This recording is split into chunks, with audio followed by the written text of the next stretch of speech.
সবাই একটু মিউট করি, হ্যাঁ? আচ্ছা, আমরা এর আগের দিন এই পর্যন্ত পড়ছিলাম। আশা করি মনে আছে যে এগুলা কোনটা কি বের করে এটা আমরা পড়ছিলাম আজকে। হ্যাঁ, আজকে আমরা হচ্ছে আমাদের মেইন যে পড়া সেটা হচ্ছে পিএইচ।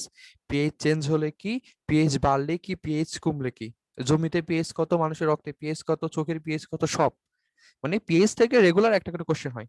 সো তোমরা দেখো এই অধ্যায় থেকে যদি তোমাদের দুইটা কোশ্চেন আসে, এই অধ্যায় থেকে যদি দুইটা কোশ্চেন আসে, একটা কোশ্চেন আসবে হচ্ছে তোমার প্রভাবক থেকে, একটা কোশ্চেন আসবে পিএইচ থেকে, এই দুইটা শিওর থাকো। সো এই দুইটা কিন্তু কোনো কিছু বাদ দেওয়ার দরকার নাই। হ্যাঁ, বড় বড় অঙ্ক কিন্তু এখান থেকে আসে না। একটা আছে হচ্ছে তোমার প্রভাবক, একটা কোশ্চেন আসে মাস্ট, আর একটা আসে পিএইচ থেকে, পিএইচ এর সব। ঠিক আছে? আচ্ছা, অসওয়াল্ডের লঘিকরণ সূত্র, এটা অত বেশি ইম্পর্টেন্ট টপিক না। এখান থেকে একটা জিনিস লাগে, সেটা হচ্ছে কিসের ক্ষেত্রে প্রযোজ্য। দেখো এখানে বলে দিছে হচ্ছে লঘুকরণ সূত্র, তার মানে অবশ্যই যখন লঘু হবে সেটার ক্ষেত্রে প্রযোজ্য হবে। কঠিন হলে কিন্তু মানে যদি সব পরিমাণ বিয়োজিত হয়ে যায় সেক্ষেত্রে কিন্তু এই সূত্রটা প্রযোজ্য না। অনলি লঘুকরণ সূত্র, মানে যেগুলা লঘু হচ্ছে সেই ক্ষেত্রে প্রযোজ্য, এক্সট্রা ক্ষেত্রে কোনো প্রযোজ্য না। এখানে এই যে এটা দেখো প্রযোজ্যতা, এক নাম্বার হচ্ছে মৃদু অম্ল, মৃদু ক্ষার আর মৃদু তড়িৎ বিশ্লেষ্য। মৃদু অম্ল, মৃদু ক্ষার আর হচ্ছে মৃদু তড়িৎ বিশ্লেষ্য, সেই ক্ষেত্রে প্রযোজ্য হচ্ছে আমাদের। তাছাড়া যদি হচ্ছে তীব্র অম্ল, তীব্র ক্ষার, সেসব ক্ষেত্রে কি হচ্ছে না, সেসব ক্ষেত্রে সম্পূর্ণরূপে বিয়োজিত হচ্ছে। বিয়োজন মানে সাপোজ একটা সোডিয়াম হাইড্রোক্সাইড, এটা একটা তীব্র ক্ষার, এটা কি হয়ে যাচ্ছে, আমাদের ওএইচ টা কি হচ্ছে, সম্পূর্ণরূপে বিয়োজিত হয়ে যাচ্ছে। সেই ক্ষেত্রে কিন্তু আমাদের কি না, এই লঘুকরণ সূত্র প্রযোজ্য হবে না। তীব্র অম্ল, তীব্র ক্ষার এসব ক্ষেত্রে প্রযোজ্য হবে না। আবার অসীম লঘু, মানে এত লঘু মানে মনে হয় না যে কিছু এসিড বা ক্ষার, সেক্ষেত্রে কিন্তু হবে না। অসীম লঘুতায় কি হবে না, প্রযোজ্য হবে না। ঠিক আছে? অসীম লঘুতায় কি হবে না, প্রযোজ্য হবে না। অনলি মৃদু অম্ল, মৃদু ক্ষার আর মৃদু তড়িৎ বিশ্লেষ্য পদার্থের ক্ষেত্রে এই অসল্টের লঘিকরণ সূত্র প্রযোজ্য, বাকি কোনো ক্ষেত্রে প্রযোজ্য না। এখন এখান থেকে যদি কোশ্চেন আসে, হ্যাঁ, জাস্ট একটা জিনিস মনে রাখবে, এটা আলফা, এই একটা ছোট জিনিস মনে রাখবা। যদি এখান থেকে একবার কোশ্চেন আসে না এই পর্যন্ত, এটা রিডিং দেওয়ার জন্য মনে রাখবা। আচ্ছা, আর একটা জিনিস এটা আসে, এটা হচ্ছে কে এ, এটা হচ্ছে কে বি। এ দ্বারা হচ্ছে অ্যাসিডিক বোঝায় আর বি দ্বারা হচ্ছে ক্ষার বোঝায়।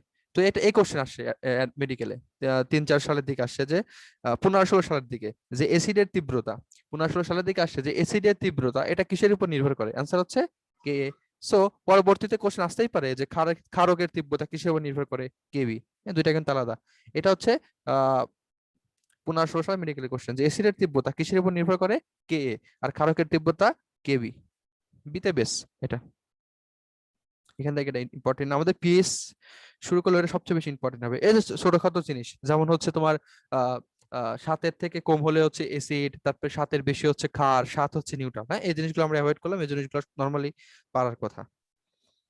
আমরা এই জিনিসগুলো পড়বো না। 7-এর বেশি হলে কি, কম হলে কি, এগুলো দেয় কিন্তু, এরকম না যে দেয় না, এগুলো কিন্তু সহজ জিনিস দেয়, একদম সহজ। যে পানির পিএইচ কত, 7 নিউট্রাল, এগুলো ছোট ছোট জিনিস আমি অ্যাভয়েড করতেছি। দেখো এখানে বলছে যে কেবি, কেবি হচ্ছে ক্ষারকের বিয়োজন ধ্রুবক, সেটা কি দ্বারা প্রকাশ করা হয়, সেটা হচ্ছে কেবি দ্বারা প্রকাশ করা হয়। এটা কি করে, এটা হচ্ছে মানে ক্ষারকের তীব্রতা বোঝাচ্ছে কেবি, আর কে হচ্ছে এসিডের তীব্রতা। এটা কিন্তু 15-16 সালের কোশ্চেন, আমি আবার বলতেছি। আহ কই রে মানগুলা কই? এই যে এটা আমরা কালকে শিখছিলাম, দেখো আমরা এটা কালকে শিখছিলাম যে আমরা কোনটার পিএইচ কেমনে বের করতে পারি। আমরা কি বের করা শিখছিলাম, পিএইচ। এই পিএইচ বের করাটা ইম্পর্টেন্ট। এটা আমরা যে একটা শিখছিলাম H2SO4, এটার পিএইচ হচ্ছে আমরা কি করছিলাম, যে দেওয়া ছিল আমাদের ঘনমাত্রা 0.005, এরকম ঘনমাত্রা ছিল। ঘনমাত্রা থাকার পরে আমরা কি করছিলাম, সেটাকে 2 দ্বারা গুণ করছিলাম, 2 দ্বারা গুণ করে আমাদের কত হয়েছিল, 0.01। আমরা কি বলছিলাম, আমাদের পিএইচ কত, 2। এই সেম কোশ্চেন দেখো আমাদের এতগুলো দিচ্ছে না, এই একই কোশ্চেন, এটাই 14-15 সাল আসছে, আবার 15-16 সাল আসছে, সেম কোশ্চেন। তারপরে আমাদের ছোটখাটো পিএইচ নির্ণয়, যেমন HCl, তারপর হচ্ছে H2SO4, তারপর সোডিয়াম হাইড্রোক্সাইড, এগুলোর ছোট ছোট পিএইচ নির্ণয় আসবে, ছোট ছোট পিএইচ নির্ণয় আসবে। আর যদি হচ্ছে তোমার আহ এই ধরনের অঙ্ক আসে যে হচ্ছে অসল্টের লঘুকরণ সূত্র মতে বের করো ঘনত্ব কত, এগুলো দেখো নর্মালি ক্যালকুলেটর ছাড়া করা যাচ্ছে না, এগুলো নর্মালি ক্যালকুলেটর ছাড়া করা যাচ্ছে না। সো এগুলো আসার পসিবিলিটি খুব কম, তোমরা নিজেরাই বুঝতে পারতেছো, যেহেতু ক্যালকুলেটর ছাড়া করা যাচ্ছে না, এগুলো আসার পসিবিলিটি খুব কম। 1 স্টার। আর আসলেও ক্যালকুলেটর ইউজ করবে, অথবা সরল এই সূত্রটা ইউজ করবে, 1 স্টার। এটা হচ্ছে 1 স্টার টপিক, কারণ এখানে ক্যালকুলেটর লাগতেছে, আর আমাদের অ্যাডমিশন টেস্টে কোনো অ্যাডমিশন টেস্টে ক্যালকুলেটর নেই। তো যেগুলো খুব ক্যালকুলেটর লাগে সেগুলো কিন্তু খুব বেশি আসে না, এটা মাথায় রাখবা। যেগুলো আমরা খুব গুরুত্ব, এই যে পেয়ে গেছি, এই যে এটা, এটা লাগবে। এটা একটা দুইটা ক্যাটাগরিতে আছে এই মানটা, এটা হচ্ছে কে এর মান। কে এর মান দ্বারা কি বোঝা যায়, একটা জিনিস সবল নাকি দুর্বল। দেখো এই যে দুর্বল এসিড থেকে আস্তে আস্তে যার মান বেশি, যার কে এর মান বেশি সে তত বেশি সবল, যার কে এর মান বেশি সে তত বেশি সবল।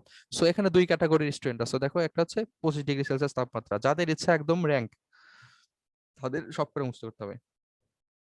ঠিক আছে। আর যারা মোটামুটি এখন জাস্ট মানে চান্স কমন পেলেই হলো, তাদের জন্য তিনটা, H2SO4 সরি HCl, তারপর হচ্ছে ফর্মিক অ্যাসিড, আর হচ্ছে অ্যাসিটিক অ্যাসিড। এই তিনটা পড়লে এনাফ হয়ে যায়। কিন্তু যাদের একদম মানে একটা কোশ্চেন ভুল করতে চাও না, তারা সবগুলো পড়ে ফেললা, কারণ এই টপিকটা খুব ইম্পর্টেন্ট। এটা হচ্ছে কে এর মান, ডাইরেক্ট কোশ্চেন করবে যে HCl এর ক্ষেত্রে কে এর মান কত, অ্যান্সার হচ্ছে 2.5 10⁻⁷, ডাইরেক্ট কোশ্চেন, ডাইরেক্ট। এই তিনটা বিশেষ করে 1, 7, 8, এই তিনটা কিন্তু খুব ইম্পর্টেন্ট। 1, 7, 8 তিনটা আসবে, হ্যাঁ তিনটা খুব ইম্পর্টেন্ট আসার মতো, অ্যাসিটিক অ্যাসিড, ফর্মিক অ্যাসিড, আর হচ্ছে হাইড্রোক্লোরিক অ্যাসিড। এই তিনটা খুবই গুরুত্বপূর্ণ, দেখবে আস্তে আস্তে মানগুলো বাড়তেছে। আর আর দুইটা মাথায় রাখবে, এটা হচ্ছে দেখো ফসফরিক অ্যাসিড, এটা হচ্ছে ফসফরাস অ্যাসিড, এই দুইটা কিন্তু কনফিউশন দিয়ে দিবে অপশনে। ঠিক আছে, এই দুইটা কি দিবে পরীক্ষায়, কনফিউজ করে দিবে। সো এই দুইটা তোমরা ভালো করে পড়বা। এই দুইটা যারা কোন পাইতেছে ওই দুইটা পড়বা, অপশনে এই দুইটা খেলা দিবে, বুঝছো? একটা হচ্ছে ফসফরাস, কনফিউশন লাগবে, একটা হচ্ছে ফসফরিক, দুইটা কিন্তু আলাদা, হ্যাঁ একটা হচ্ছে ফসফরাস, একটা হচ্ছে ফসফরিক। পরীক্ষায় অপশন যদি চেঞ্জ করে দেয় এখানে দিবে যে ফসফরাস কি আর ফসফরিক কি। দেখো ফসফরাস হচ্ছে বেশি আর ফসফরিক হচ্ছে কম। দেখো এখানে কোশ্চেন মান দিয়ে ডাইরেক্ট দিতে পারে যে মান কত, এটা দিতে পারে, অথবা কি দিতে পারে বলো তো, অ্যাসিডের শক্তিমাত্রা দিয়ে দিল যে কোনটি শক্তিশালী, HCl, তারপর এখানে দিয়ে দিল হচ্ছে H2 H2SO4 বা SO3 দিয়ে দিল, তারপরে দিয়ে দিল হচ্ছে H3PO3, তারপর হচ্ছে H23PO4, কোনটা বেশি শক্তিশালী অ্যাসিড, এই ধরনের কোশ্চেন কিন্তু দিয়ে দেয়। এই যে তাহলে তো আমাদের কি পড়তে হবে, যেগুলো পড়তে হবে কোনটা বেশি শক্তিশালী, যেটা যত উপরে আছে সেটা তত বেশি শক্তিশালী। সো আমাদের এখানে কি কি লাগবে, এই যে এক্সাম্পল গুলো লাগবে যেগুলো দিছে, এগুলো তো লাগবেই। আমরা সুন্দর করে পর্যায়ক্রমে সাজা লিখবো, বুঝছো? তোমাদের বাড়ি কাজ দিলে একজনও বাড়ি কাজ করো না, সো আর বাড়ি কাজ দেবো না। এটা পর্যায়ক্রমে লিখবা, প্রথমে লিখবা এটা অ্যাসিটিক অ্যাসিড, তারপরে ব্র্যাকেট দিয়ে লিখবে এরকম অ্যাসিটিক অ্যাসিড, তারপরে হচ্ছে ফর্মিক অ্যাসিড, তারপরে হচ্ছে এই হাইড্রোফ্লোরিক অ্যাসিড, এভাবে সুন্দরভাবে 7টা লিখে রাখবা। এখান থেকে কিন্তু যে কোনো একটা চলে চলে আসবে। এটা হচ্ছে 2 স্টারে পড়া। আর এই যে নামগুলো আছে না, এগুলো 10 স্টারের, এটা হচ্ছে 10 স্টারের পড়া। তাহলে এখান থেকে দুই রকম কোশ্চেন আসবে, একটা আসবে মানগুলা, ঠিক আছে, এটা 1 স্টার, আর একটা আসবে কি ডাইরেক্ট, এই যে কোনটা শক্তিশালী কোনটা দুর্বল। ঠিক আছে। আর প্রথম যে দুইটা, যে HCl, formic acid, acetic acid, এই তিনটা ইম্পর্টেন্ট মানের জন্য, হ্যাঁ। আর তুলনামূলকের জন্য এই যে দুইটা মাঝখানে দুইটা 2 আর 4, এটা হচ্ছে কনফিউজ করবে যে এটার মধ্যে কোনটা শক্তিশালী কোনটা দুর্বল। আর অবশ্যই কি হবে বলো তো, এই যে 25°C তাপমাত্রা, এটা বলে দিবে। আচ্ছা, তারপরে আমি তোমাদের যখন এই যে পড়াইছিলাম, এই যে এসিড কার পড়াইছিলাম 3 নম্বর অধ্যায় এসিড কার, তখন বলে দিয়েছিলাম যে একটা জিনিসের মানে একটা এসিড কত শক্তিশালী, সেটা আমরা 4র্থ অধ্যায় পড়লে ফুল আমাদের কনফিউশন ক্লিয়ার হয়ে যাবে। তো আমাদের দেখো একটা এসিডের শক্তি মাত্রা, মানে একটা জিনিস কত বেশি শক্তিশালী, আমাকে কোশ্চেন করলো যে H2SO4, আর হচ্ছে এই কোশ্চেনই করলো, দেখো এই কোশ্চেনই করলো যে H2SO4, তারপর বললো যে H2SO3, হ্যাঁ এই দুইটার মধ্যে কোনটা বেশি শক্তিশালী। সো তখন তুমি কি করবা, নিয়ম আছে দেখো, একটা হচ্ছে এসিডের বিয়োজন ধ্রুবক। তোমার যদি বিয়োজন ধ্রুবক মুখস্থ থাকে, তুমি তো এইভাবে সেভাবে সেটা দেখে পারতেছো, কে এর মান দেখে কি করতেছো বলতে পারতেছো। তোমার যদি মুখস্থ না থাকে তখন কি করবা, যে হাইড্রোক্সাইডের ঋণাত্মক আয়নের আকার, সেখানে কিন্তু এখানে কিন্তু এটা ইউজ হচ্ছে না।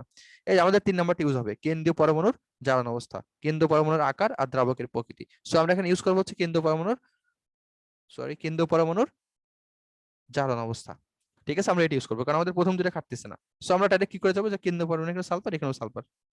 ঠিক আছে, তুমি এখানে বের করো, এগুলো জারণ সংখ্যা তো বের করা পারো। এটা হচ্ছে +2x +-2 ইন্টু অক্সিজেন হচ্ছে কত -2, আর কয়টা অক্সিজেন আছে 4টা, সমান সমান নিউট্রাল মানে 0। ঠিক। ঠিক আছে, তারপর এখানে কত আছে বলো তো, এখানে আছে কত +6। তুমি এটার ক্ষেত্রে বের করো, দেখো এখানে আছে +2x -6, এখানে আসে হচ্ছে 4। ঠিক আছে, তাহলে আমাদের শক্তিশালী কোনটা, H2SO4, এটা হচ্ছে শক্তিশালী অ্যাসিড।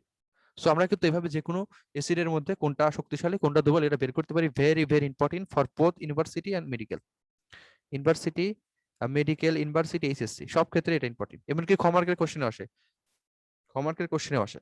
ঠিক আছে, সো আমাদের এগুলো পড়তে হবে, হ্যাঁ। এক নম্বর হচ্ছে আমাদের এসএসসি এর বিয়োজন ধ্রুবক, সেগুলো যদি আমাদের মুখস্থ থাকে মানগুলো, তাহলে আমরা সেটা দেখে ইজিলি বের করতে পারতেছি। 2 নম্বর হচ্ছে ঋণাত্মক আয়নের আকার, এটা আমরা 3 নম্বর অধ্যায়ে সুন্দরভাবে পড়ছিলাম। বলতো পর্যায় সারণী কি হয়, পর্যায় সারণী যখন আমরা বাম থেকে ডানে যাই আমাদের আকার ছোট হয়, আর উপর থেকে নিচে গেলে আমাদের আকার কি হয়, বড় হয়। সো এখানে আমাদের আকার বড় কার বলতো, প্রথমে হচ্ছে ফ্লোরিন, ক্লোরিন, ব্রোমিন, আয়োডিন, আমাদের হচ্ছে আয়োডিনের আকার বড়। তাহলে যার আকার বড় সে তো অত বেশি শক্তিশালী। সো আমাদের কি হচ্ছে হাইড্রোজেন আয়োডাইড, এটা হচ্ছে সবচেয়ে বেশি শক্তিশালী।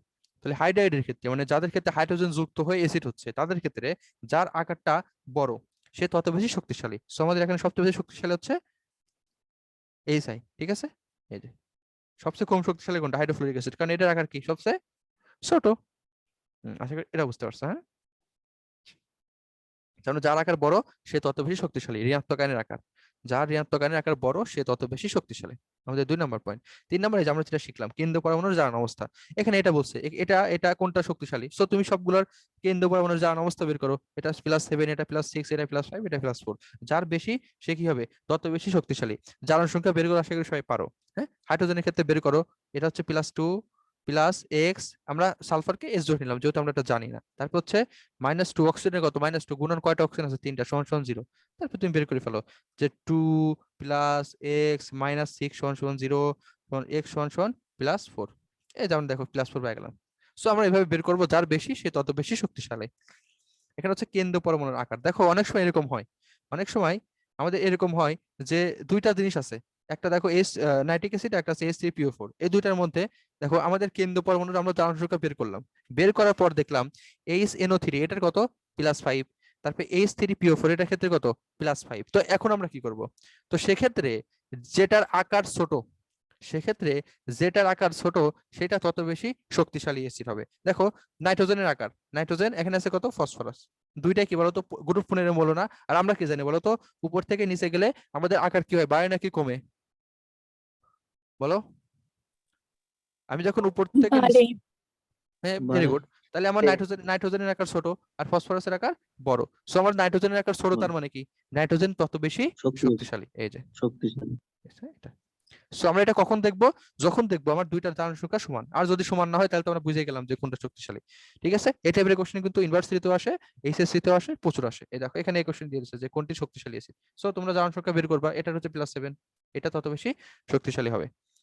আচ্ছা, তারপর হচ্ছে দ্রাবকের প্রকৃতি, এটা তো সহজ জিনিস। যেমন হচ্ছে পানির মধ্যে তুমি একটা অ্যাসিড দিলা, সেটা নরমাল লাগতেছে, কিন্তু একটা জিনিস ক্ষার, সেই ক্ষারের মধ্যে তুমি অ্যাসিড দিলা, সেটার পিএইচ কি হবে, সেটার পিএইচ আরো বেশি হবে, মানে সরি পিএইচ আরো কম হয়, মানে কি সেটা বেশি অম্ল হবে, এটা বলছে। যেমন হচ্ছে একটা নরমাল পানির ক্ষেত্রে তো সবার সেম, পানির ক্ষেত্রে সবার সেম, তো তুমি যদি পানির বদলে ক্ষার দিয়ে দাও, সেই ক্ষারে আসে কি হবে, সেই পিএইচটা আরো বেশি পরিমাণে বোঝা যাবে একটা পিএইচ। এটা দ্রাবকের প্রকৃতির উপর নির্ভর করে। আমাদের জাস্ট তাহলে 5টা পয়েন্ট, হ্যাঁ আমাদের 5টা পয়েন্ট, এই 5টা পয়েন্ট মুখস্থ করতে হবে, 10 স্টার অথবা 5 স্টার। এসিডের বিয়োজন ধ্রুবক, ঋণাত্মক আয়নের আকার, জারণ অবস্থা, কেন্দ্র পরমাণুর আকার, আর হচ্ছে দ্রাবকের প্রকৃতি। এই 5টা অবস্থা কাদের ক্ষেত্রে, এসিডের শক্তিমাত্রা নির্ভরশীলতা, মানে এসিড কেমনে কত শক্তিশালী এটা আমরা কেমনে বুঝলাম, এটা আমরা তো যেহেতু এসিড বুঝলাম, সো আমাদের ক্ষার বোঝারও টাইম আছে। আমাদের কি ক্ষারের শক্তিমাত্রা নির্ভরশীলতা 3টা জিনিসের উপর নির্ভর করে, একটা হচ্ছে 3টা বিষয়, একটা হচ্ছে কি ধাতব ধাতুর অক্সাইড ও হাইড্রোক্সাইডের পানির দ্রবণীয়তা, পানিতে দ্রবণীয়তা, 2 নম্বর হচ্ছে ক্ষারকের বিয়োজন, তো এই যে কেবি এটা আসে, এটা আসতে পারে, এটা আসে না তো কে আসছিল। তারপর হচ্ছে যৌগের নিঃসঙ্গ ইলেকট্রন প্রদানের ক্ষমতা, নিঃসঙ্গ ইলেকট্রন প্রদান, ইলেকট্রন যুগল, এটা হচ্ছে তোমাদের এটা কনসেপ্ট ক্লিয়ার হবে যখন আমরা কেমিস্ট্রি সেকেন্ড পেপারের প্রথম অধ্যায়টা পড়বো। যেমন অ্যামোনিয়ার ক্ষেত্রে এখানে একটা আছে, তারপরে পানির ক্ষেত্রে কয়টা আছে, 2টা আছে, এগুলো হচ্ছে নিঃসঙ্গ ইলেকট্রন যুগল। আচ্ছা, আমরা এখানে জাস্ট 3টা এক্সাম্পল দেখবো। দেখো আমাদের কেবি এর মান, আমাদের যদি কেবি এর মান দিয়ে দেয় প্রশ্নে, তাহলে কিন্তু আমরা ইজিলি বুঝতে পারবো যার কেবি এর মান বেশি সে তত বেশি শক্তিশালী ক্ষারক, যার কেবি এর মান বেশি সে তত বেশি শক্তিশালী ক্ষারক। হ্যাঁ, তারপর হচ্ছে ধাতুর অক্সাইড ও হাইড্রোক্সাইডের পানিতে দ্রবণীয়তা, দেখো যেটা হচ্ছে এটা হচ্ছে অক্সাইড, এটা যত বেশি পানিতে দ্রবীভূত হবে সেই ক্ষারটা তত বেশি শক্তিশালী হবে।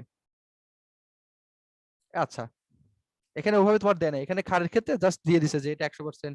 আমরা কিন্তু নর্মালি ক্ষারগুলো চিনি, আমরা কিন্তু নর্মালি কোনটা শক্তিশালী ক্ষার কোনটা দুর্বল ক্ষার এটা চিনি। কেমনে বলতো, আমাদের গ্রুপ 1 এর মৌল, গ্রুপ 1 এর মৌলগুলো কি ক্ষার না, গ্রুপ 1 এর মৌলগুলো কি ক্ষার, তারপর গ্রুপ 2 এর মৌলগুলো কি মৃৎ ক্ষার, মানে এই গ্রুপের 1 এর যে মৌলগুলো সেগুলো হচ্ছে শক্তিশালী ক্ষার। আস্তে আস্তে আমি যখন বাম থেকে ডানে যাব তখন কি হবে, আমার ক্ষারগুলো আস্তে আস্তে কি হবে, দুর্বল হবে। যখন আমি সিলিকনে চলে যাবো তখন আর সেটা ক্ষারই থাকবে না, সেটা হয়ে যাবে হচ্ছে অম্ল। তারপর যখন আমি ক্লোরিনে চলে যাবো তখন সেটা শক্তিশালী অম্ল। ঠিক আছে, অক্সাইডের ক্ষেত্রে। ঠিক আছে, ভাই এখানে কি সক্রিয়তার সিরিজটা মনে রাখলে হবে? সক্রিয়তার সিরিজ মনে রাখলে চলবে, সক্রিয়তার সিরিজ মনে রাখলে চলবে ক্ষারের ক্ষেত্রে, কিন্তু এসিডের ক্ষেত্রে কিন্তু আমাদের এই 5টা পয়েন্ট খুব গুরুত্বপূর্ণ। ক্ষারের ক্ষেত্রে জাস্ট এই 3টা পয়েন্ট মনে রাখবা, ক্ষারের ক্ষেত্রে 3টা পয়েন্ট মনে রাখবা, আর সক্রিয়তার সিরিজ দিয়ে চলে যাবে। আর এসিডের ক্ষেত্রে অবশ্যই 5টা পয়েন্ট এবং 5টা পয়েন্টের ব্যাখ্যা, যেহেতু তোমাদের ইন্টারভিউ আসবে সেখান থেকে ব্যাখ্যা আসবে যে দুইটা যদি জারণ সংখ্যার মান সমান হয় সেক্ষেত্রে আমার কোনটা শক্তিশালী কোনটা দুর্বল আমি কেমনে বুঝবো, তখন বলবো যে নাইট্রোজেনের আকার ছোট, এর জন্য এই উদাহরণটা দিয়ে আসবে। সো এটা এসিডের তো পড়তে হবে, কারণ এসিড বারবার আসে, ক্ষার একবার আসলে এসিড 10 বার আসে।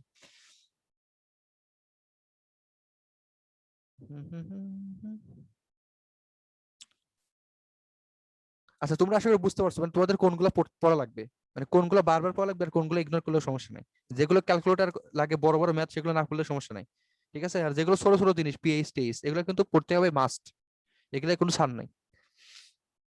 আচ্ছা আচ্ছা, এখানে তারপরে একটা টপিক আছে হচ্ছে অনুবন্ধী অম্ল অনুবন্ধী ক্ষার। সেক্ষেত্রে এটাও তোমার হচ্ছে কেমিস্ট্রি সেকেন্ড পেপারের প্রথম অধ্যায়ের টপিক। আমরা জাস্ট এই অধ্যায়ে 4-5টা মান আছে, সেই মানগুলো একটু মুখস্থ করার চেষ্টা করবো। হ্যাঁ, এটা হচ্ছে যখন আমরা কেমিস্ট্রি সেকেন্ড পেপারের প্রথম অধ্যায় পড়বো সেই অধ্যায় বিস্তারিত আছে এই অনুবন্ধী অম্ল অনুবন্ধী ক্ষারের, তো আমরা কিছু বোঝার চেষ্টা করবো। এই যে এগুলো ক্যালকুলেটর, এই ক্যালকুলেটর এসব অঙ্ক তো জীবনে আসবে না। ক্যালকুলেটর, এই যে দেখো এটা হচ্ছে অম্লের ক্ষারত্ব ও ক্ষারকের অম্লত্ব। আমরা প্রথম লাইনটা জাস্ট একটু দেখবো। দেখো, এক মোল কোনো অম্ল দ্বারা যত মোল এক অম্লীয় ক্ষারক বা মনোপ্রোটিক ক্ষারক, মানে যারা আছে এক মোলের সাথে যুক্ত বিক্রিয়া করে, সেটা হচ্ছে এক মোল ক্ষারক, এক অম্লীয় ক্ষারক বা মনোপ্রোটিন ক্ষারক। এখানে দিয়ে দিচ্ছে দেখো, মনোপ্রোটিন ক্ষারক হচ্ছে এই যে সোডিয়াম হাইড্রোক্সাইড পটাশিয়াম হাইড্রোক্সাইড। তোমরা কিন্তু বুঝতেই পারতেছো এটা একটার সাথে বিক্রিয়া করে, সোডিয়াম হাইড্রোক্সাইড আর পটাশিয়াম হাইড্রোক্সাইড। তাহলে এখান থেকে কিন্তু সিক্রেটলি কোশ্চেন নিতে পারে যে কোনটি মনোপ্রোটিক ক্ষারক। অ্যান্সার হচ্ছে কি সোডিয়াম হাইড্রোক্সাইড আর হচ্ছে পটাশিয়াম হাইড্রোক্সাইড। এখন হতে পারে দেখো, তাহলে এই বললো যে এই HCl এটা একটা অম্ল, আমরা কি জানি বলতো অম্লের ক্ষারকত্ব হয় আর ক্ষারকের অম্লত্ব হয়। আমাদের কোশ্চেন করলো যে HCl এটার ক্ষারকত্ব কত। সো তোমার কিন্তু নর্মাল এটা বুঝতে পারবো, যেখানে একটা হাইড্রোজেন আছে তার মানে এটার ক্ষারকত্ব 1, এটা সবাই জানে, HCl কে ভুল করে না, ঠিক আছে। তাহলে তুমি এটা নিয়ম হচ্ছে বিক্রিয়া করতে হয় একটা, পরীক্ষায় তো অত সময় থাকে না, পরীক্ষায় কিন্তু অত সময় পাবা না। বিক্রিয়ার নিয়ম হচ্ছে কি একটা, আমি এক মোল যে হচ্ছে তোমার ক্ষারকের সাথে বিক্রিয়া করলাম, সরি মানে আমি এই এক মোল অ্যাসিডকে যত মোল ক্ষারকের সাথে বিক্রিয়া করে এক মোল লবণ তৈরি করতেছি, সেটা হচ্ছে আমার সেই অম্লের ক্ষারকত্ব। কিন্তু আমাদের পরীক্ষায় অত সময় থাকে না। নর্মাল আমরা জানি যে HCl এর সাথে একটা সোডিয়াম হাইড্রোক্সাইড বা এক মোল হাইড্রোক্সাইড মানে এক মোল ক্ষারক যুক্ত হয় বিক্রিয়া করে, এটা আমরা সবাই জানি। সেক্ষেত্রে আমাদের HCl এর ক্ষেত্রে হচ্ছে আমাদের ক্ষারকত্ব হচ্ছে 1, যেহেতু এখানে এক মোলের সাথে বিক্রিয়া করছে। সো তুমি দেখো H2SO4, H2SO4 এর ক্ষেত্রে যে কালকে আমরা পড়লাম, দেখো H2SO4 এর ক্ষেত্রে কি বলতো, দুইটা হাইড্রোজেন আছে, এটা কি করবে বলতো, দুইটার সাথে বিক্রিয়া করবে। তাহলে H3PO4 এটা কি করবে, দেখো PO4 এটা কয়টা হাইড্রোজেন আছে, 3টা, তার মানে এটা কি করবে, তিনটার সাথে বিক্রিয়া করবে। তার মানে কি এটা হচ্ছে, এটা ক্ষারকত্ব কত 3, এটা ক্ষারকত্ব কত 3, ঠিক আছে। আচ্ছা দেখো, এখন দুইটা জিনিস ব্যতিক্রম আছে। দেখো এখানে কিন্তু এটা হচ্ছে H3PO4, এটার ক্ষেত্রে কিন্তু আমাদের ক্ষারকত্ব হচ্ছে 3, ক্ষারকত্ব কত 3, কিন্তু যখন এই H3PO3 হয়ে যাবে, এখানে কিন্তু আর 4 নাই, এখানে কত আছে 3, এক কমে গেল না, আমাদের ক্ষারকত্ব এক কমে যাবে, ক্ষারকত্ব হয়ে যাবে কত 2, এটা ক্ষারকত্ব কত 2 হয়ে যাবে। আর একটা বইয়ের বাইরে যদি আরেকটা কমে, মানে এখানে যদি PO4 H3PO2 হয়ে যায়, 3ও নাই, দেখো এখন কি আছে H3PO2, সেক্ষেত্রে আমাদের ক্ষারকত্ব হয়ে যাচ্ছে 1, এটা নোট করে নেবা, এটা বইতে নেই, ঠিক আছে। আমরা তাহলে বললাম যদি আমাদের H3PO4 হয়, সেক্ষেত্রে আমাদের ক্ষারকত্ব 3 হচ্ছে, H3PO3 হলে ক্ষারকত্ব 2 হচ্ছে, আর PO2 হলে আমাদের ক্ষারকত্ব 1 হচ্ছে, মানে যা থাকতেছে তার থেকে এক কম হচ্ছে। 4 থাকলে 3, দেখো 4 থাকলে 3, 3 থাকলে 2, আর 2 থাকলে 1। হ্যাঁ, এটা আমাদের পড়া হয়ে যাচ্ছে। তারপর সেম জিনিস আমাদের যে গুরুত্বপূর্ণ যে বস কার্বন ডাই অক্সাইড, এই যে কার্বন ডাই অক্সাইডের ক্ষেত্রে ক্ষারকত্ব হচ্ছে 2, কার্বন ডাই অক্সাইড একটা অম্ল, তাহলে তার কি হবে ক্ষারকত্ব সেম ভাবে, এই যে এটার ক্ষেত্রে কত, এটা একটা অম্ল, তাহলে এর ক্ষারকত্ব হলো 6। এটা ইম্পর্টেন্ট, কিন্তু এটা খুব ইম্পর্টেন্ট, এটা লাগবে 1 স্টার 2 স্টার ক্ষারকত্ব, ঠিক আছে।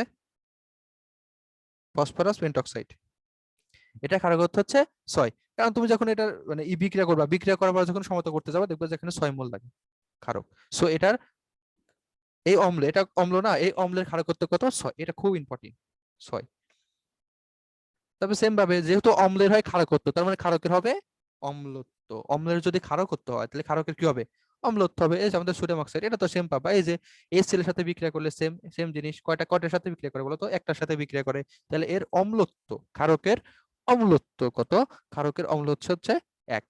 সেম ভাবে এটা হচ্ছে কি ক্যালসিয়াম অক্সাইড, এটা কয়টার সাথে বিক্রিয়া করবে, দুইটার সাথে, তাহলে এর কত 2। এই যে অ্যালুমিনিয়াম 3টা আছে না, OH 3টা আছে, তাহলে কয়টা বিক্রিয়া করবে, এর কত হবে 3, এর অম্লত্ব কত হবে 3। এই যে এটা হলো খেলা, এটা হচ্ছে 50 স্টার। এটা কত স্টার, এটা পরীক্ষা আসবে, এটা হচ্ছে 50 স্টার। খুব খুব গুরুত্বপূর্ণ জিনিস, এটা তোমাদের ইন্টারেও আসবে, খুব গুরুত্বপূর্ণ জিনিস। অ্যালুমিনিয়াম অক্সাইডের ক্ষেত্রে, অ্যালুমিনিয়াম অক্সাইড হচ্ছে ক্ষার, তাহলে ক্ষারের ক্ষেত্রে অম্লত্ব কত, অ্যান্সার হচ্ছে 6। অ্যালুমিনিয়ামের ক্ষেত্রে কত 6, ভেরি গুরুত্বপূর্ণ, ভেরি ইম্পর্টেন্ট, ঠিক আছে 50 স্টার। এটা কিন্তু মিস দেওয়া যাবে না। সো তোমরা বুঝতে পারতেছো, এগুলো কিন্তু আমরা সহজে বের করতে পারতেছি, কিন্তু আমাদের অ্যাডমিশন টেস্টে কিন্তু বেশি সময় থাকবে না। ইন্টারে কমন হয়তো পারবা, তখন আমাদের কি হবে, এগুলো যখন বারবার প্র্যাকটিস করবো আমরা কিন্তু দেখলেই বলতে পারবো। যেমন আমরা যখন দেখবো এটা ক্যালসিয়াম অক্সাইড, ক্যালসিয়ামের কত 2 আছে, তার মানে কি কারো অম্লত্ব 2। অ্যালুমিনিয়ামের ক্ষেত্রে ওএইচ কয়টা আছে, 3 আছে, তার মানে এর অম্লত্ব কত, 3। যে Al2O3 এখানে 2 আর 3 গুণ করলে কত হয়, 6, তাহলে এর অম্লত্ব কত হবে, 6। এগুলো কিন্তু আমরা সহজে বের করতে পারি, এইভাবে টেকনিক দিয়ে মনে রাখতে পারি। বা আমাদের এইগুলো জাস্ট মুখস্থ করবা, এইগুলো বাড়িতে আসে না।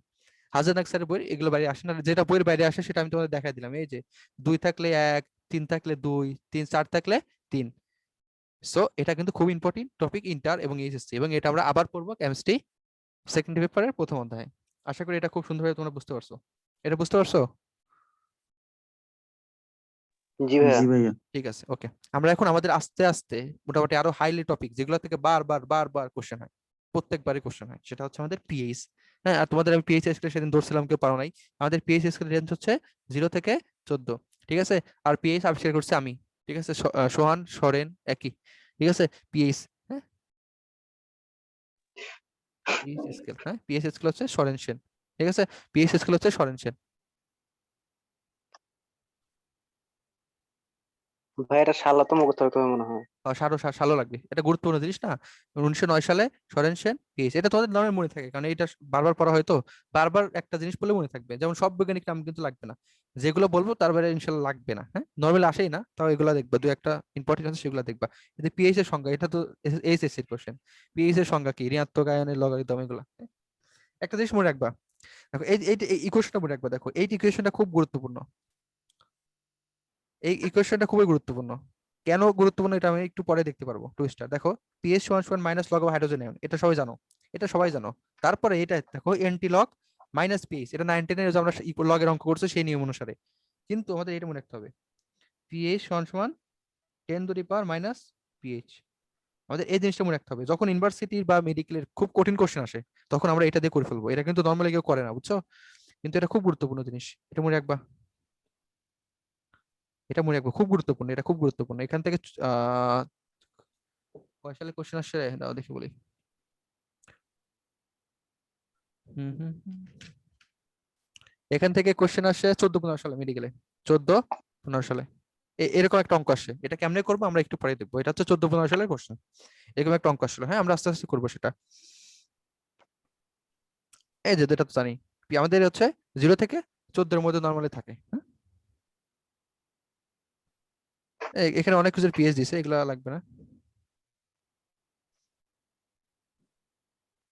এগুলা ছোট মানুষের পড়া, অম্ল কখনোই ক্ষার কখনোই, কিন্তু মজার ব্যাপার হচ্ছে এগুলো 10 স্টার, এগুলো আসে, এগুলো কিন্তু 4-5 বার আসে একই কোশ্চেন, যে পিএইচ 7 হলে কি, 7-এর কম হলে কি, আর 7-এর বেশি হলে কি। হ্যাঁ, এগুলো কিন্তু মজার কোশ্চেন, কিন্তু কি বারবার দেয়। এবং কি পড়বো আমরা, ইংলিশে পড়বো, অম্লের ইংলিশ কি, ক্ষারের ইংলিশ কি, অ্যাসিড বেস নিউট্রাল, আমরা কিন্তু ইংলিশে পড়বো, বাংলায় না, মাথায় রাখবা। এসব কোশ্চেনে আসবে কিন্তু ইংলিশে, তখন আর বলবা যে এসব পড়িনি তোমরা।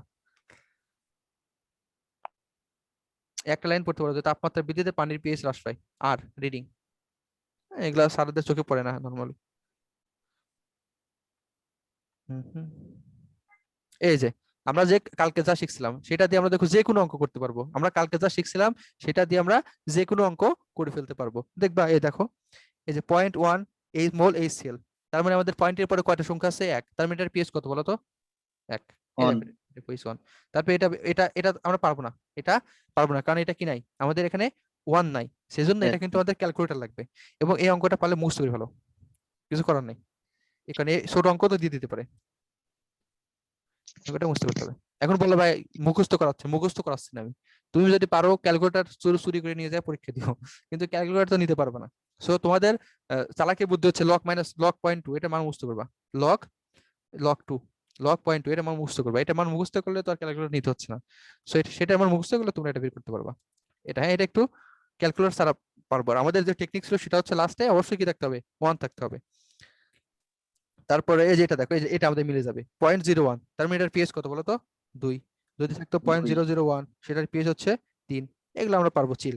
এখানে কিন্তু সবগুলো হচ্ছে HCl, তার মানে একটা হাইড্রোজেন, যেই আমাদের হাইড্রোজেন দুইটা হয়ে যাবে। এই যে একই কোশ্চেন 14-15 সালে মেডিকেল, তারপর মেডিকেল 15-16, একই কোশ্চেন কি আসছে, একই কোশ্চেন একবার পর পর আসছে, তাহলে কতটা গুরুত্বপূর্ণ কোশ্চেন। এই যে এখানে 0.005 আছে, তাহলে হাইড্রোজেন আছে দুইটা, দুইটা থাকলে কি করবো আমরা, 2 দ্বারা গুণ দিয়ে দেবো।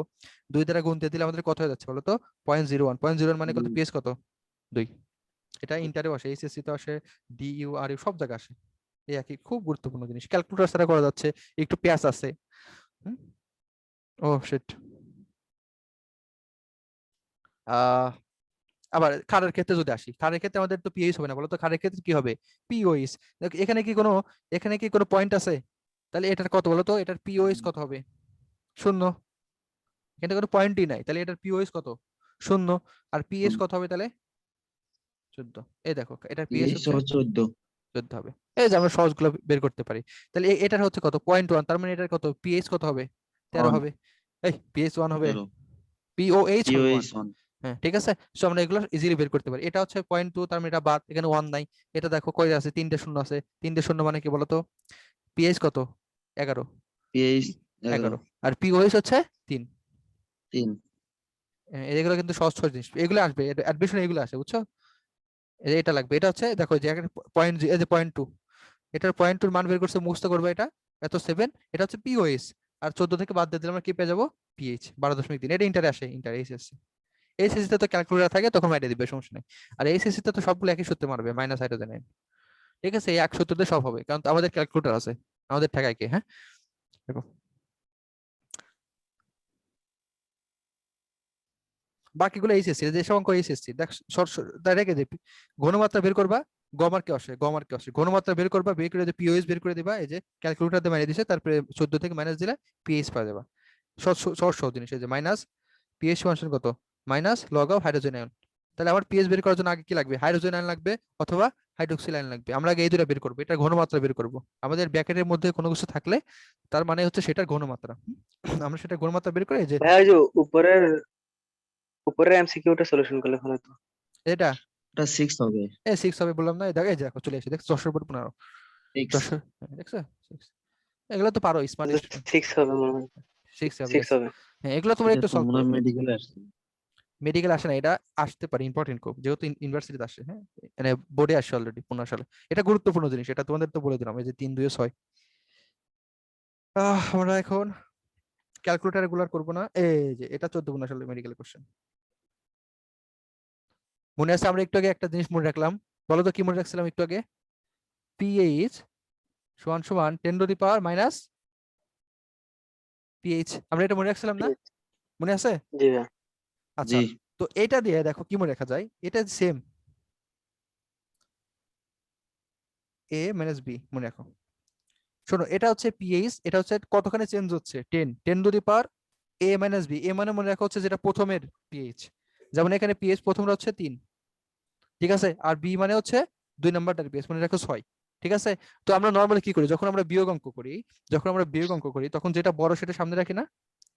তাহলে তুমি কি করবা, জি। দুইটা আমার যে দুইটা পিএস থাকে, দুইটা পিএস এর মান দেওয়া থাকে, এবং সেখানে বলা যায় কোনটা কোনটা হচ্ছে কত গুণ, কত গুণ অম্লীয় বা ক্ষারকীয়, তুমি জাস্ট এখানে বসাই দেবে এরকম, পিএইচ সমান সমান 10 টু দি পাওয়ার, যেটা বড়, যেটা বড় সেটা হচ্ছে 6, যেটা ছোট সেটা 3, তাহলে 10 টু দি পাওয়ার 3। তাহলে আমার সেটা কত গুণ অম্লীয়, 10 টু দি পাওয়ার 3 গুণ, সংক্ষেপে। আর যদি বড় করে করবে সেখানে তো নিয়ম দেওয়া আছে, ছোট কেমনে বড় করে করবা, প্রথমে পিএইচ 3 বের করবা, এই যে এরকম -3, এটা -6, তারপরে এভাবে ক্যালকুলেশন করবা। আর ডাইরেক্ট পেতে চাও তাহলে আমাদের এই নিয়ম, 10 টু দি পাওয়ার যে দুটো থাকবে বিয়োগ করে দেবো ডাইরেক্ট, 6 থেকে 3 -3 শেষ। এখন কোনটার তুলনায় কোনটা, যদি বলে যে 6 এর তুলনায় 3, তাহলে তো আমাদের বিয়োগ হচ্ছে, যদি বলে 3 এর তুলনায় 6, তখন 10 টু দি পাওয়ার 3 - 6, তাহলে কত, -3।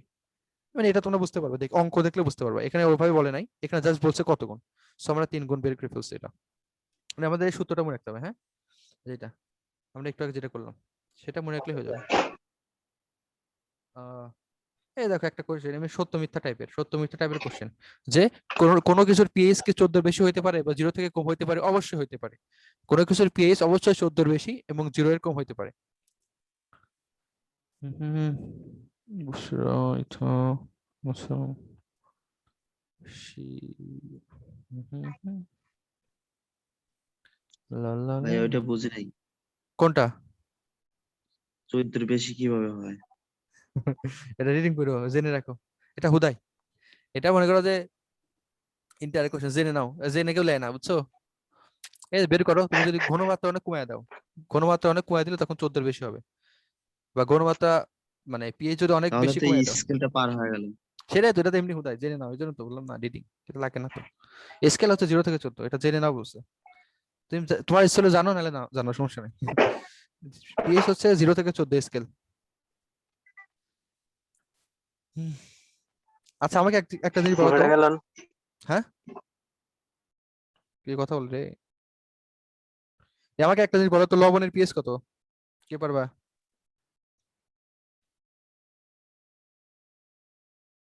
লবণের পিএইচ কত? 7 7 7? সব লবণের পিএইচই 7? জানি না। আচ্ছা, আমরা একটু পরে জানবো। এই দেখো এই যে কোশ্চেনটা, 0.05, 0.05 মোল H2SO4 এর পিএইচ কত? 1। এখানে বলছে 0.05, 0.05 মানে 2 দ্বারা গুণ দিলে কত হয়? 0.1, 0.1 মানে হচ্ছে পিএইচ কত? 1। ঠিক আছে। আচ্ছা, এই যে একটা একটা এখানে এই ছোট ছোট জিনিস বলছে না, এই যে এখান থেকে আমাদের খালি প্রত্যেক লাইনে কোশ্চেন, প্রত্যেক লাইনে কোশ্চেন এখান থেকে। দেখো এই যে আমাদের নর্মাল যে পিএইচ কত, এটা একবার মডিকেল আসছে 7.35 থেকে 7.45, এখান থেকে একবার কোশ্চেন আসে একটা নর্মাল রক্তের পিএইচ কত। নর্মাল রক্তের পিএইচ 7.35 থেকে 7.45 বা এভারেজ হচ্ছে 7.4। সেটা থেকে যদি 0.5 চেঞ্জ হয়, সেটা থেকে যদি 0.5 চেঞ্জ হয়, তাহলে মানুষের জীবন সংকটপূর্ণ হয়ে যায়, মানে সে মারা যেতে পারে। 0.1 যদি চেঞ্জ হয়, সে মোটামুটি বেঁচে থাকতে পারবে 0.1। কিন্তু যদি 0.5 চেঞ্জ, 0.5 পরিমাণ চেঞ্জ হয়, তাহলে সে মারা যাবে, বা তার মারা যাওয়ার অবস্থা হয়ে যাবে। রক্তের পিএইচ হচ্ছে যখন 0.5 এর বেশি হবে বা 0.5 এর কম অথবা বেশি মানে পরিবর্তিত হবে, তখন কি হবে? আমাদের জীবনটা সংকটাপন্ন হবে। এটা একবার মেডিকেল কোশ্চেন। এই জন্য যত ওষুধ মষুধ আসে, বুঝছো, সব ক্ষেত্রে কি হয়, সব ক্ষেত্রে এই পিএইচটা খুব ভালোভাবে মেনটেন করা হয়, যাতে আমাদের রক্তের পিএইচ চেঞ্জ না হয়। সাপোজ তুমি একটা ওষুধ খেলা, সেটা তোমার রক্তের পিএইচ চেঞ্জ হয়ে গেল, তখন কিন্তু তোমার দেহ মানে মারা যাওয়ার একটা চান্স থাকে, পিএইচ চেঞ্জ হয়ে যায়। আর আমরা যখন নর্মালি আমাদের ডেইলি লাইফে আমরা যে খাবারগুলো খাই, দেখবা অনেক সময় আমরা বেশি এসিডিক খাই ফেলাই, এসিডিক খাবার খাই। অনেক সময় আমরা বেশি ক্ষারীয় খাবার খেয়ে ফেলাই। অনেক সময় মনে করো তুমি খালি লেবুই খেলে সারাদিন, লেবু অ্যাসিড, তাহলে তুমি অ্যাসিডিক খাবার খেলা। তাহলে অনেক সময় মনে করো যে ক্ষার জাতীয় খাবার বেশি খাচ্ছ, সোডা টোডা খাচ্ছ, সেক্ষেত্রে তুমি কিন্তু তুমি ক্ষার বেশি খাচ্ছ। কিন্তু দেখবে আমরা তখন পানিও খাই, পানি। আমাদের দেহে এই যে অ্যাসিড আর ক্ষারের ব্যালেন্স, মানে তুমি খুব অ্যাসিড খাইলে তোমার কেন কিছু হচ্ছে না, খুব ক্ষার খাইলে তোমার কেন কিছু হচ্ছে না, চেঞ্জ হচ্ছে না কেন পিএইচ? ভাই আমি তো এত লেবু খাইলাম, লেবুর পিএইচ তো 2, সরি লেবুর পিএইচ হচ্ছে তোমার 5, 4, অনেক 3 হয়ে যায়, তাহলে কি আমি মারা যাবো? আমার পিএইচ কি কমে যাবে? না। আমাদের আমাদের দেহে কিন্তু অনেক পানি পানি থাকে প্রোটোপ্লাজমে, এবং আমরা কিন্তু নর্মালি পানি খাই। সেই পানিগুলা হাইড্রোজেন আয়ন যখন দান করে, তখন আমাদের সেটা বেশি অ্যাসিড হয়ে যায়, যদি ওএইচ দান করে সেটা ক্ষার হয়ে যায়। মানে আমাদের পানিটা ব্যালেন্স করে, বাংলা কথায়। আমাদের পানির জন্যই আমরা মোটামুটি বেঁচে আছি। বললাম পানির অপর নাম জীবন। এটা কিন্তু মেইন কারণ কি জানো? এই যে পিএইচ ঠিক রাখে। পানি কি রাখে বলো তো? আমাদের জীবনের পিএইচ ঠিক রাখে। পানি হচ্ছে আমাদের পিএইচ ঠিক রাখে। এরপর হচ্ছে বাফারের সংখ্যা, যেটা তোমাদের কমার্কে 100 স্টারের কোশ্চেন, কমার্কে 100 স্টারের কোশ্চেন, যে সামান্য ভাইয়া, পরিমাণে। হ্যাঁ, বইয়ের বাইরেও কি পিএইচ মান মনে রাখতে হবে, মানে আলাদাভাবে কোনো না পিএইচ না না, মান? বইয়ের বাইরে আমি যেগুলো আগে দেবো সেগুলো পড়বা, আর আমি এক্সট্রা কিছু পেজ দেবো, মানে যেগুলো কবির স্যারের বইয়ের সেগুলো পড়বা। হ্যাঁ, আমি এক্সট্রা আজকে ফুল ও, পিডিএফ পাবা আর এক্সট্রা ইনফরমেশন পাবা, সমস্যা নেই। তো কি যেন পড়তেছিলাম, আচ্ছা বাফার দবন। হ্যাঁ, তো বাফার দবন এটা নিয়েও একটা কোশ্চেন আসছে, এটা নিয়েও একটা অ্যাডমিশন মেডিকেল কোশ্চেন আসছে, যে কি ধরনের দ্রবণে আমি যদি সামান্য পরিমাণে অম্ল অথবা ক্ষারক অ্যাড করি, আমাদের পিএইচ চেঞ্জ হবে না। এটা কত সালে আসছে দেখি? এটা 3-4 সালের দিকে আসে, বুঝছো, অনেক আগে আসছে। তো এই ধরনের কোশ্চেন আসে। এবং রিসেন্টলি এই তোমার হচ্ছে 17-18 সালে মেডিকেলে কোনটা আসছে, একটা দ্রবণ দিছে, একটা দ্রবণ দিছে, যে এই দ্রবণে নর্মাল একটা দ্রবণ দিছে, এই দ্রবণে যদি আমি এসিড অ্যাড করি, এসিড যদি অ্যাড করি, তাহলে সেটার পিএইচ বাড়বে নাকি কমবে? পিএইচ কমবে। একটা নর্মাল দ্রবণে আমি যদি এসিড অ্যাড করি, সেটার পিএইচ কি হবে? কমবে না? হুম। হ্যাঁ, নিউট্রাল দ্রবণ 7 পিএইচ, তার মানে আমি যদি এখানে একটা এসিড যোগ করবো, সেখানে আমার পিএইচটা কমে যাবে। এই কোশ্চেন 17-18 সালে মেডিকেল ও, আসছে। সো আমার যদি পরীক্ষায় কোশ্চেন তোমাদের সময় করে যে যদি আমি এখানে ক্ষার যোগ করি, তাহলে আমার পিএইচ বাড়বে। বাড়বে। সংজ্ঞা টঙ্গা আমরা করলাম। আচ্ছা, অম্লীয় বাফার, ক্ষারীয় বাফার এগুলো লাগবে না, এগুলো জাস্ট রিডিং দিতে পারো।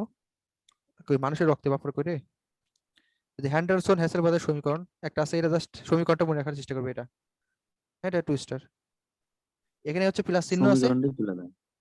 সমীকরণ তো সিকিউতে, মানে সিকিউতে তো লাগবে, সিকিউতে কি করবা? গুলো যায় মানে সিকিউতে কি করবা? সিকিউতে তো আসে। এখানে প্লাস চিহ্ন আর লবণ উপরে থাকবে, লবণ। আচ্ছা মনে রাখবো, মানুষ যখন মাথায় যায়, হ্যাঁ, তখন কি করে বলতো? কোনো যদি 7 আপের বোতল টোতল থাকে, সফট ড্রিঙ্কস, ঠিক আছে, মানে বা লেবুর শরবত, তখন আমরা কি থাকে সেটা হাতে নিয়ে যাই। অম্ল হলো হাতে মানে নিচে। আর যখন হচ্ছে লবণ নিয়ে যায়, লবণ কি করে যায়? অনেক লবণ মাথায়। মনে রাখবো যে লবণ থাকে মাথায়, আর আমাদের সে মানে অম্ল থাকে হচ্ছে নিচে। অম্ল বাকার নিচে থাকছে, লবণ কোথায় থাকতেছে? মাথায় থাকতেছে। এভাবে মনে রাখতে পারো, আমি এভাবে মনে রাখছিলাম, হ্যাঁ। পিএইচ সমান সমান পিকেএ প্লাস লগ লবণ বাই অম্ল। লবণ মাথায় থাকে, লবণ মাথায় করে নিয়ে যাচ্ছে, আর অম্ল নিচে থাকতেছে, শেষ। জাস্ট এটা হেন্ডেল সমীকরণ কোনটি সঠিক, কোনটি সঠিক, এখানে এই টাইপের কোশ্চেন হবে, কোনটি সঠিক।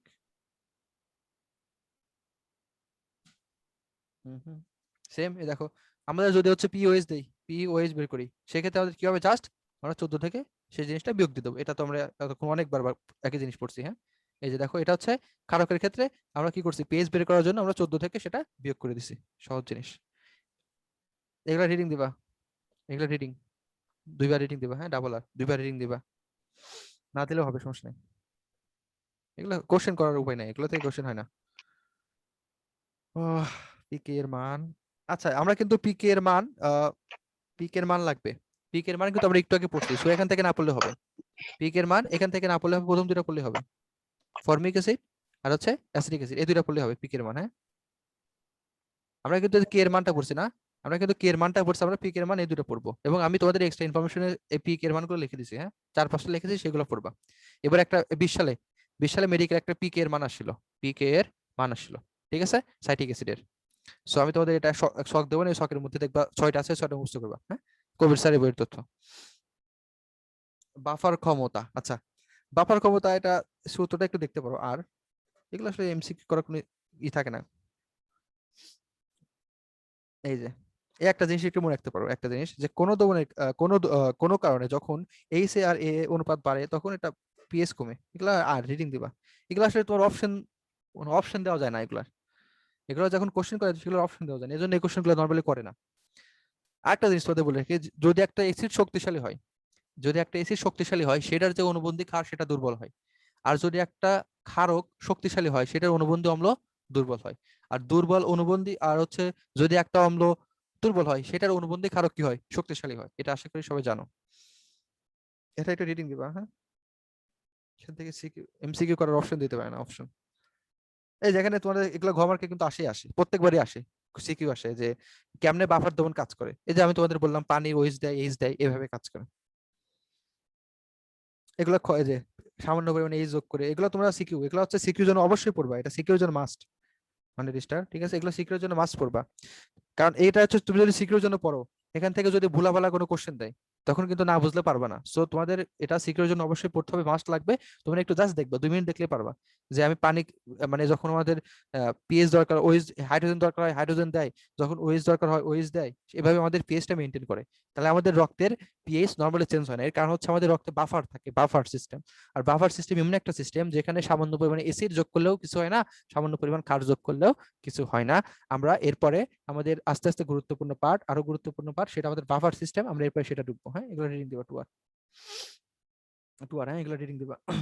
বাফার রেজিস্ট্যান্স, এগুলো রিডিং দিবা, হ্যাঁ। আমরা একটু পর আমাদের রক্তের যে বাফার সিস্টেম সেটা পড়া শুরু করবো, সবচেয়ে গুরুত্বপূর্ণ অধ্যায়। আমাদের 40 মিনিট হয়ে গেছে, সেম লিংকে ঢুকে পড়বা।